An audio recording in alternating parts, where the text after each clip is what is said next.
Oh, fuck it. Again, it's the wrong starter. Should have checked it. Well, you see where this is sitting? See where that's sitting?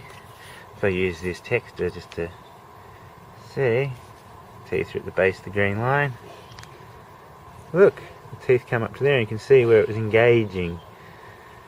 So, wrong starter again. Joy.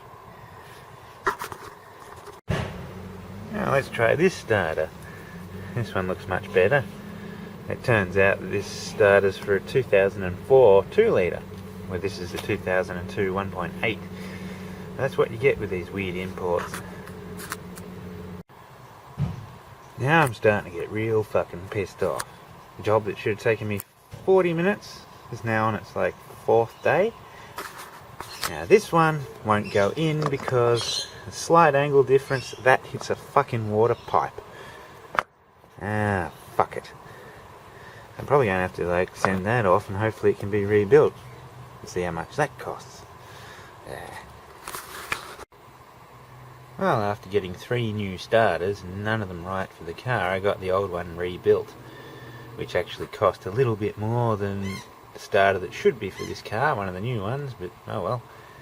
This should at least work, and the car can go away now. Alright, well that one's all fitted up.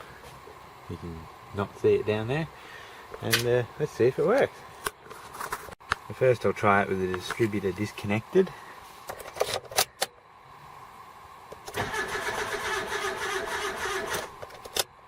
The engine sounds like it's got a sticking valve. That starter sounds a lot happier. Yep, engine got a sticky valve now. Alright, let's see how that goes.